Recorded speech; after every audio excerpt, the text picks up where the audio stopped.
ہے اور وہ بیڈ پہ موجود ہے، آخری وقت ہے ان کا، اور وہ آپ کو بلا کے نصیحت کر رہے ہیں اور وصیت کر رہے ہیں، تو وہ جو لمحہ ہوتا ہے بندے کے لیے وہ بہت عام ہوتا ہے، بندہ پوری توجہ کرتا ہے۔ السلام علیکم، میرا نام ہے اسامہ جمیل، اور آج کی اس ویڈیو میں انتہائی اہم ٹاپک پر بات کریں گے، اور وہ ٹاپک ہے کہ ہم اپنی نمازوں میں خشوع کیسے پیدا کریں۔ دراصل ہمارے یہاں دو کیٹیگری کے لوگ ہیں۔ پہلی کیٹیگری میں وہ لوگ آتے ہیں جو نماز کے لیے آتے ہیں تو فقط ٹکرے ماری اور چلے گئے، جیسے ایک برڈن تھا اس کو اتارا اور وہاں سے نکل لیے۔ دوسری قسم کے لوگ وہ ہیں جو فوکس نمازیز ہیں، یعنی وہ جو نماز کے لیے آتے ہیں تو ٹائم نکال کے آتے ہیں، پورے اہتمام کے ساتھ آ کر کے نماز ادا کرتے ہیں اور وہاں سے پھر واپس جاتے ہیں۔ گویا لوگوں کو بھی دیکھ کر پتہ چلتا ہے کہ یہ ایک بہت بڑی ذمہ داری کو نبھانے آئے تھے۔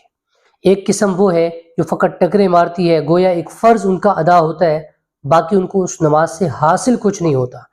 اور دوسری قسم کے وہ لوگ جو نماز پڑھتے ہیں تو وہ نماز ان کے لیے راحت، سکون اور برکت کا باعث بنتی ہے۔ اب یہ جو نماز ہے، یہ نماز جو ہمارے لیے برکت کا باعث بنے، یہ نماز ہم کیسے پڑھیں، یہ نماز ہماری نماز کیسے بنے، اور ہم اپنی نمازوں میں یہ والا خشوع کیسے پیدا کریں۔ ایسا کیوں نہیں ہوتا؟ وجہ یہ ہے کہ ہمیں نماز کا پس منظر نہیں پتہ، یہ نماز ہم پر کیسے فرض ہوئی، یہ نماز ہمیں کیسے ملی ہے، ہمیں اس کا پتہ نہیں ہے۔ حضرت موسیٰ علیہ السلام کو جو اللہ تعالیٰ نے ملاقات کا شرف بخشا اور ملاقات کے لیے بلایا، ہم کلام ہونے کے لیے بلایا،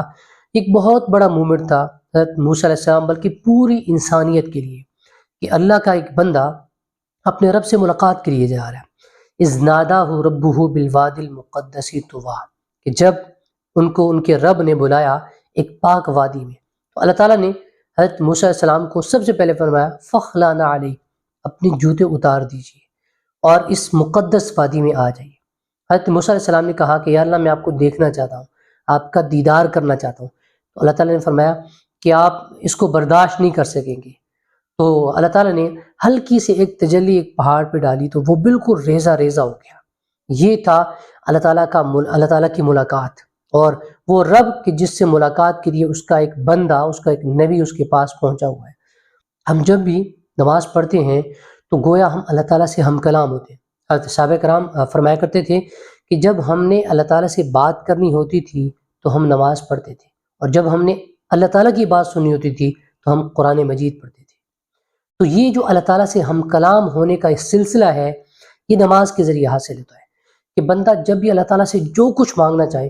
وہ نماز کے تھرو مانگ سکتا ہے، اور اللہ تعالیٰ سے اپنی بات منوا سکتا ہے، کیونکہ جب اللہ تعالیٰ سے ہم کلام ہونا ہے تو نماز ایک بہت بڑا ذریعہ ہے، اور جب بندہ نماز پڑھتا ہے تو اللہ تعالیٰ اس بندے کی طرف متوجہ ہوتے ہیں اور اس کی باتوں کا جواب دے رہے ہوتے ہیں ساتھ ساتھ۔ تو ایک ایسی ذات کہ جو تمام مخلوقات کی مالک، جس نے سب کچھ بنایا، وہ آپ سے مخاطب ہے اور آپ سے بات کر رہی ہے۔ اب اگر ہم اس نماز کو اس طرح سے ادا کریں گے کہ ہمیں خود ہی پتہ نہیں چلے گا کہ ہم تیسری رکعت پڑھ رہے ہیں کہ چوتھی رکعت پڑھ رہے ہیں، تو ہماری نمازوں کا جب یہ حال ہوگا تو پھر نہ وہ ملاقات ہوگی اور نہ اس سے ہمیں کچھ حاصل ہوگا۔ ہم جب بھی کسی ہیڈ کے پاس جاتے ہیں، کسی سرکاری عہدیدار کے پاس جاتے ہیں ملاقات کے لیے تو ہم پورے اہتمام کے ساتھ اور اپنے کپڑے پریس کر کے اور سوٹڈ بوٹڈ ہو کے جاتے ہیں کہ ہم ایک بہت بڑے شخص سے ملنے کے لیے جا رہے ہیں، جو رب تمام جہانوں کا مالک، جس نے پیدا کیا، سب کچھ عطا کیا، نعمتیں دی اور جوانی دی اور مال اور پیسہ اور سب کچھ دیا، فراوانی دی۔ جب آپ اس کی ملاقات کے لیے جا رہے ہیں اور کوئی اہتمام نہیں کر کے جا رہے، تو آپ کو کیا لگتا ہے کہ آپ کو کچھ حاصل ہوگا؟ آپ کسی بڑے شخص کے پاس جائیں اور وہ آپ کو بڑے کام کی بات کر رہا ہو، آپ یوں سمجھ لیں، مثال کے طور پر آپ اپنے والد صاحب کے پاس موجود ہیں اور وہ بیڈ پہ موجود ہے، آخری وقت ہے ان کا، اور وہ آپ کو بلا کے نصیحت کر رہے ہیں اور وصیت کر رہے ہیں، تو وہ جو لمحہ ہوتا ہے بندے کے لیے وہ بہت عام ہوتا ہے، بندہ پوری توجہ کرتا ہے اور اس کو سننا چاہ رہا ہوتا ہے۔ لیکن اس دوران اگر کوئی شخص، اب اس کا باپ اس کو وصیت کر رہا ہے اور وہ سامنے کھڑے ہو کے کبھی یوں کھجا رہا ہے، کبھی کپڑے سیٹ کر رہا ہے، کبھی ادھر دیکھ رہا ہے، کبھی ادھر دیکھ رہا ہے، تو کیا باپ اس کو وصیت کرے گا؟ یا دیکھنے والے لوگ اس کو اچھا سمجھیں گے کہ آخری وقت ہے، وہ اس کو اہم باتیں کر رہا ہے، اہم ذمہ داریاں اس کو دے رہا ہے اور اس کے لیے فیصلہ کر رہا ہے، اور یہ اس کے سامنے اس طرح سے کر رہا ہے، تو وہ ذات جس نے آپ کو سب کچھ دیا، آپ اس کے سامنے حاضر ہیں، سامنے کھڑے ہیں، اور آپ توجہ نہیں کر رہے، آپ کو پتہ ہی کچھ نہیں ہے، تو کیا ایسی نماز سے کچھ حاصل ہوگا؟ کچھ حاصل نہیں ہوگا۔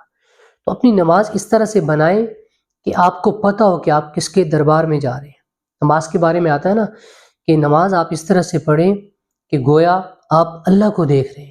یا کم از کم اتنا تو آپ دھیان رکھیں کہ اللہ آپ کو دیکھ رہے ہیں۔ تو جب اس طرح کی نماز ہوگی اور اس انداز کی نماز ہوگی اور اس اہتمام کے ساتھ نماز ہوگی تو وہ نماز بہت کچھ دے کر کے جائے گی۔ ایسی نماز کیسے بنے، اس کے لیے خشوع کیسے پیدا ہو؟ تو ظاہر بات ہے ہمیں اس نماز کی اہمیت کو جاننا ہوگا کہ یہ نماز کتنی اہم ہے اور ہم کس کی ملاقات کے لیے جا رہے ہیں، اور یہ نماز کا جو ہمیں فریضہ ملا یہ کن کے ذریعے ہمیں ملا ہے؟ جناب نبی کریم صلی اللہ علیہ وسلم کے ذریعے ملا ہے، اور آپ صلی اللہ علیہ وسلم نے فرمایا کہ نماز میری آنکھوں کی ٹھنڈک ہے۔ تو وہ نماز جو جناب نبی کریم صلی اللہ علیہ وسلم کی آنکھوں کی ٹھنڈک ہے، کیا وہ ہمارے لیے راحت، سکون اور برکت کا باعث نہیں ہوگی؟ بالکل ہوگی، اگر ہم اس نماز کو اس کے تمام جو